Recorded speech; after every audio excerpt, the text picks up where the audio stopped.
Hi friends, ఈరోజు మనం egg bhurji ఎలా చేయాలో చూద్దాం. నేను 8 ఎగ్స్ తీసుకున్నాను. దానికి కావాల్సిన పదార్థాలు 2 ఆనియన్స్, 1 టమాటో, 3 చిల్లీ, కొంచెం కరివేపాకు. వీటిని కట్ చేసి తీసుకుందాం.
ఎగ్ బుర్జీకి కావాల్సిన పదార్థాలు ఇలా కట్ చేసి పెట్టుకోవాలి. కట్ చేసిన తర్వాత స్టవ్ ఆన్ చేసి ఒక కడాయిని పెట్టుకోవాలి.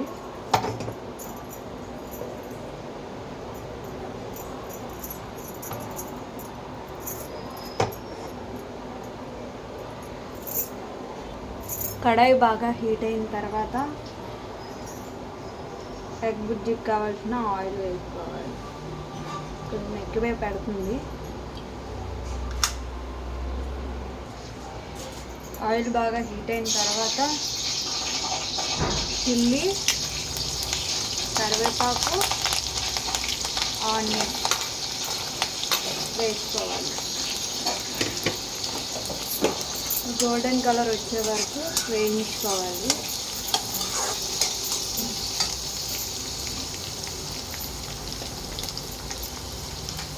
ఆనియన్ సరిపడా సాల్ట్ వేసుకోవాలి, ఎందుకంటే ఆనియన్ త్వరగా మగ్గుతుందన్నమాట.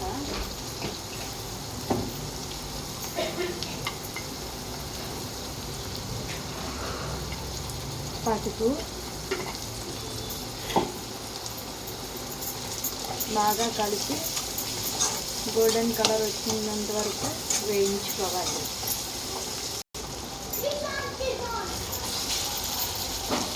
మూత పెట్టుకుంటే త్వరగా మగ్గుతుందన్నమాట.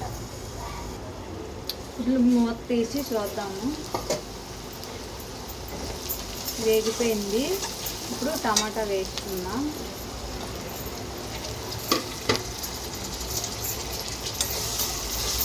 టమాటా వేసిన తర్వాత 1 మినిట్, 1 నిమిషం అలా ఉంచితే మగ్గిపోతుంది టమాటా కూడా. మళ్ళీ మూత పెట్టుకుని 1 మినిట్ ఉంటుంది. మూత తీసి చూద్దాము. టమాటా కూడా నీట్గా మగ్గిపోయింది, సాఫ్ట్గా అయిపోయింది. ఇప్పుడు మనం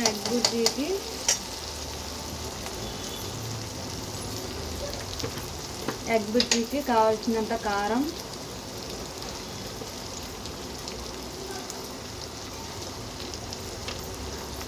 మనం తినే కారం పెట్టి వేసుకోవాలి. సరిపడా ఉప్పు,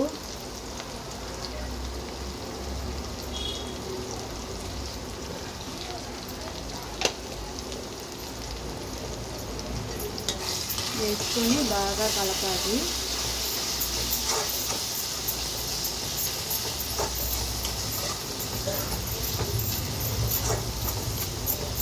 బాగా కలిపిన తర్వాత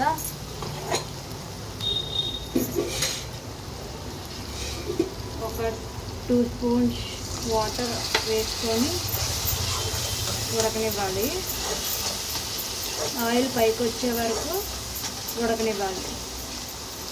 మూత పెట్టాక మూత ఓపెన్ చేసి చూద్దాం. చూడండి ఆయిల్ ఎంత బాగా తగిలిందో. అలా సాఫ్ట్గా ఉడికిపోయిన తర్వాత మంటని సిమ్లో పెట్టుకొని 1 by 1 ఎగ్ వేసుకోవాలి.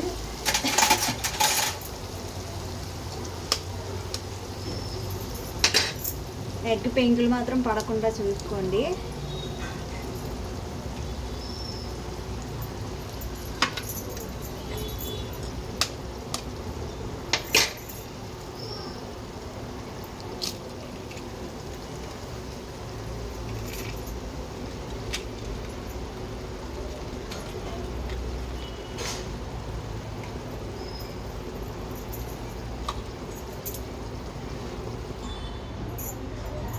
ఎయిట్ ఎగ్స్ వేసుకున్న తర్వాత మంట హైలో పెట్టి ఫాస్ట్గా కలుపుకోవాలి.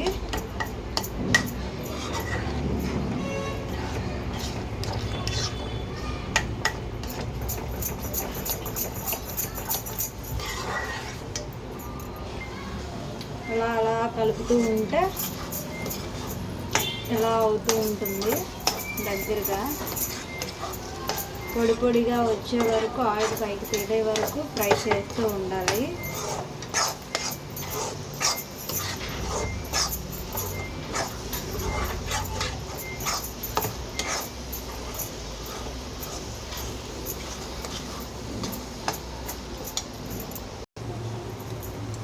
ఫ్రెండ్స్ చూడండి, రెడీ అయిపోయింది మన ఎగ్ బుర్జీ. ఇలా పొడిగా వచ్చేంత వరకు ఫ్రై చేస్తూ ఉండాలి. నా దగ్గర కొత్తిమీర లేదు, కొత్తిమీర ఉంటే మీరు పైన వేసుకోవచ్చు.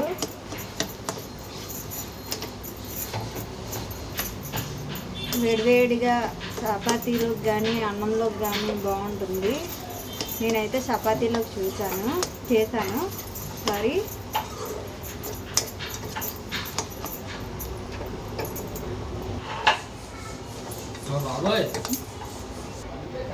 సో ఫ్రెండ్స్, ఫైనల్గా రెడీ అయిపోయింది. ఇప్పుడు టేస్ట్ ఎలా ఉందో చూద్దాం.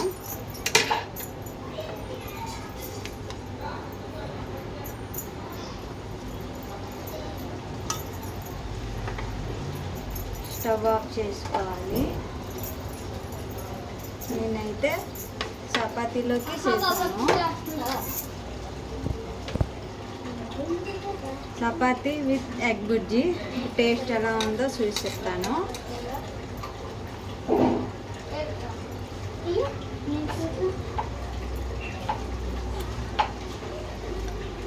సూపర్గా ఉంది. మీరు కూడా నచ్చితే ట్రై చేయండి, లైక్ చేయండి, షేర్ చేయండి, సబ్స్క్రైబ్ చేసుకోండి. Thank you friends.